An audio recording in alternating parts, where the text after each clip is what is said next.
Break के बाद एक बार फिर आपका स्वागत है। बढ़ते हैं अगली खबर की ओर। पुंछ जिले का गांव मंगनाड़ जो राजौरी जिले के गांव डोंगरी जैसे दो आतंकी हमले झेल चुका है। उन दोनों आतंकी हमलों में मंगनाड़ में 40 दिन के एक बच्चे सहित 12 लोगों ने अपनी जान गंवाई थी।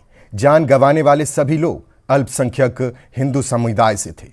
4 दिन पहले राजौरी जिले के गांव डांगरी में हुए नरसंहार के बाद अब पुंछ जिले में वीडीसी सदस्य फिर से सक्रिय हो गए हैं, जिसके चलते दो आतंकी हमलों को झेल चुके गांव मंगनाड़ में वीडीसी सदस्य भारी ठंड में भी रात भर पहरा देते आतंकी हमले से गांव के लोगों को बचाने में जुटे हैं, ताकि गांव के लोग अपनी घरों में सुरक्षित रह सके।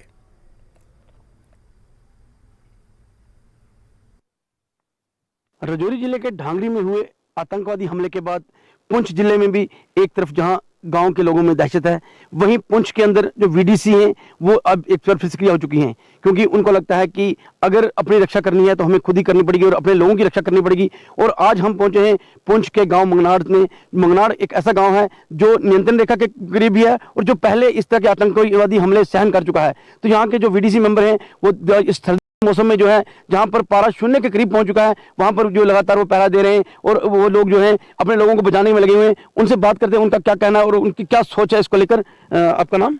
नरेश पाल वर्मा। नहीं जी, बहुत सर्दी का मौसम है, उसके बावजूद लगे हैं और ढांगरी के बाद जो है मुझे लगता है ज्यादा सक्रिय हो गए, तो क्या कहना? देखिए, यहाँ पे हमारे 2000 में भी एक बहुत बड़ा कांड हुआ था, जैसे डांगरी में हुआ है, ऐसे हमारे 12 लोगों की निर्णय हत्या के बाद यहाँ पे हमें लोगों में बहुत दहशत है, क्योंकि यहाँ पे हमारा जो ये गांव है, यहाँ पे तकरीबन 5000 की आबादी का गांव है ये। यहाँ पे लोगों में काफ़ी दहशत होने के बावजूद यहाँ पे जो लोगों को वीडीसी की जो ये हथियार प्रोवाइड किया गया है की थी, जो वीडीसी के सदस्य हैं उन्होंने एक निर्णय लिया है कि हम अपनी सुरक्षा खुद करेंगे, क्योंकि एडमिनिस्ट्रेशन के पास भी हमने अप्रोच किया है कि हमारी गांव की सुरक्षा को बढ़ाया जाए। जब तक हमारे पास उनकी कोई सुरक्षा का कोई पुख्ता इंतजाम होता, तब तक हमने अपनी सुरक्षा के लिए हमारे ये लड़के जो सदस्य आप देख रहे हैं, ये हमने अपने इनको एक ग्रुप वाइज ड्यूटियाँ सौंपी हैं कि वो अपने गांव की सुरक्षा के लिए, अपने घर की सुरक्षा के लिए गांव से बाहर, अपने घर से बाहर आके लोगों की सेवा करेंगे। कुछ और उनसे बात करेंगे, उनका क्या कहना है इस सबको लेकर। आपका नाम? मेरा नाम इकबाल सिंह है। इकबाल जी, बताइए किस तरह की स्ट्रेटजी रहती है, कैसे ऐसे आप जो रात को पहरा देते हैं? सर, हम बीडीसी के मेंबर 12 लोगों को बना हुआ है, उसमें 6 लोग एक दिन ग्रुप में पहरा देते हैं, रात भर गश्त करते हैं और सभी मिलकर एक दूसरे के मैसेज में रहते हैं और रात भर घूमकर हर घर के आसपास से जहाँ भी कोई हिलजुल होती है वहाँ पर पहुंचकर अच्छी तरह से काम करते हैं। और सर्दी भी बहुत है, आप देख रहे हैं, इस सर्दी के बावजूद भी बीडीसी वाले सभी डटे हुए हैं, पहरा दे रहे हैं, क्योंकि 2000 में हमारे गाँव में जो हादसा हुआ था उसके बाद लोग काफ़ी डर भी गए हैं और बीडीसी वाले जो हैं उन्होंने भी अच्छा तामन दिया है। जो पीछे की 2 पंचायतें हमारी वहाँ पे खाली हो चुकी हैं, वहाँ से उन्होंने कुछ ने सिटी के अंदर प्लान किया है और कहीं जम्मू में भाग गए। हम यही कोशिश कर रहे हैं कि अब यहाँ से कोई प्लान ना हो, आगे पीछे कोई निकले ना, इसलिए हमारी जो 12 की टोली है हमने ऐसा किया हुआ कि 6 एक दिन देंगे और 6 दूसरी दिन अपनी सेवा देंगे। और कोई भी व्यक्ति यहाँ से प्लान करने की सोचे भी मत, हम दुश्मन का डटकर मुकाबला करेंगे। अपनी जान जाए तो जाए, लेकिन अपने मोहल्ले वालों की, अपने गांव वाले किसी भी सदस्य की हम ऐसे वैसे कुछ हादसा नहीं होने देंगे। तो देखिए किस प्रकार का मनोबल है वीडीसी सदस्यों का, कि मनोबल इतना मजबूत है कि कहते हैं मारेंगे अगर कोई दुश्मन यहाँ पर आएगा तो उसको यहाँ से जाने नहीं देंगे और अपने लोगों को बचा के रखेंगे, चाहे जो भी हो जाए, सर्दी हो, जैसा मर्जी मौसम हो, हम अपने लोगों को पूरी तरह से हिफाजत करेंगे, क्योंकि जो इससे पहले हत्याएं हो चुकी हैं अब इस गांव में दोहराने नहीं देंगे। तो यही मनोबल जो है उनका, उनके गाँव के लोगों को जो है ये सांत्वना देता है और लोग जो है बहादुरी से अपने घरों में हैं और ये लोग जो है रात को यहाँ पहरा देते हैं। मुनीश शर्मा, न्यूज़ 18, जम्मू कश्मीर, लद्दाख, हिमाचल के लिए, गाँव मंगनाड़ से। पाकिस्तान का anti India tool kit agenda एक बार फिर बेनकाब हो गया है। इस मामले में बीजेपी लीडर कविंदर गुप्ता ने न्यूज़ 18 से खास बात की। उन्होंने कहा कि पाकिस्तान कश्मीर को लेकर 70 सालों से प्रोपेगेंडा करता आ रहा है।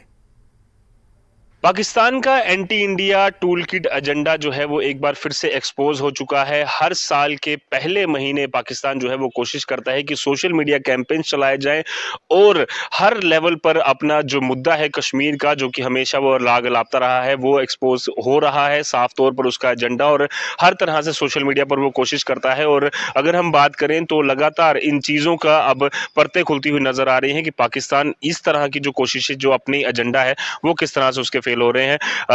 बीजेपी के सीनियर लीडर और डिप्टी सीएम हमारे साथ कविंद्र गुप्ता जी मौजूद हैं। सर, क्या कहना चाहेंगे?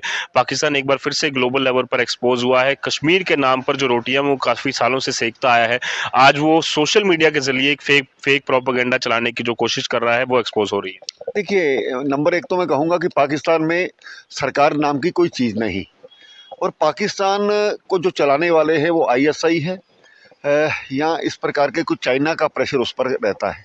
भारत की बढ़ती हुई ताकत को देखते हुए ये सभी इस प्रकार से एक प्लान किया जाता है कि भारत को किस प्रकार से बदनाम किया जाए। ये उसी का हिस्सा है।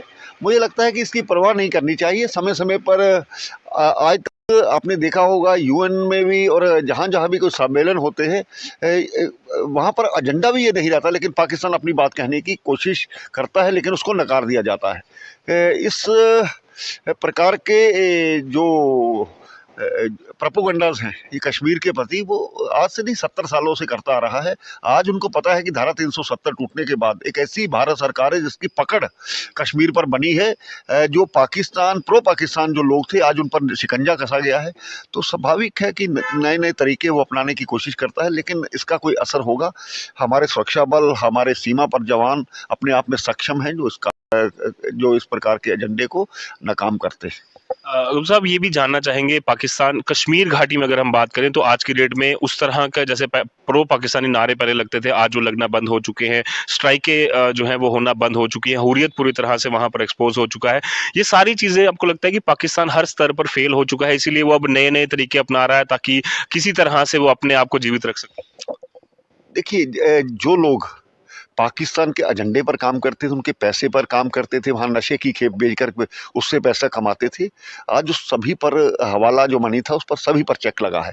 और मजबूत सरकार केंद्र में होने के कारण से पाकिस्तान के पास ये पता है कि हम इससे पहले भी 3 युद्ध लड़ चुके हैं, लेकिन उसमें मुंह की खानी पड़ी है। तो आज वो इस तरह की कोल्ड वॉर के सहारे वो काम करना चाहता है, लेकिन धीरे धीरे जो उनके यहाँ पर सो कॉल्ड उनको प्रमोट करने वाले थे, उनको भी आज चेक लगाया गया है। तभी इस प्रकार की लगता नहीं इस प्रकार की कोशिशों की कोई कामयाबी मिलेगी। धन्यवाद सर। शुक्रिया जी। तो साफ तौर पर आपने सुना, भारतीय जनता पार्टी के सीनियर नेता का साफ तौर पर कहना था कि जो पाकिस्तान लगातार कोशिशें करता रहता था अपने एजेंडा चलाने की कश्मीर घाटी में, आज उसको कोई भी जो है वो एक्सेप्ट नहीं कर रहा, इसीलिए वो अलग अलग लेवल की कोशिशें कर रहा है। और उसी तरह से जो tool kit, anti India tool kit एक जो उसने तैयार किया है, वो यहाँ पर पूरी तरह से एक्सपोज होता हुआ नजर आ रहा है। वीडियो जर्नलिस्ट सतपाल श्रीवास्तव के साथ न्यूज 18 जम्मू कश्मीर लद्दाख के लिए जम्मू से मैं रजत बोहरा। कुलगाम जिले के विभिन्न क्षेत्रों में नहरों पर अवैध कब्जे के खिलाफ अभियान जारी है। वित्त विभाग और पुलिस की संयुक्त अभियान के दौरान खांडापोरा कुलगाम में कार्रवाई की गई। संबंधित विभागों ने आने वाले दिनों में भी कार्रवाई करने की बात कही है।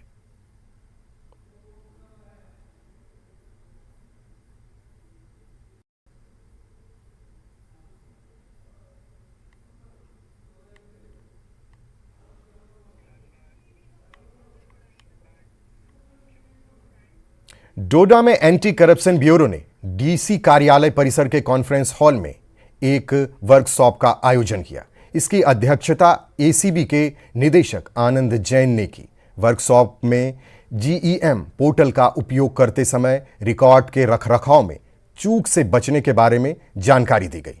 साथ ही शंकाओं को दूर करने के लिए प्रश्न उत्तर सत्र का भी आयोजन किया गया।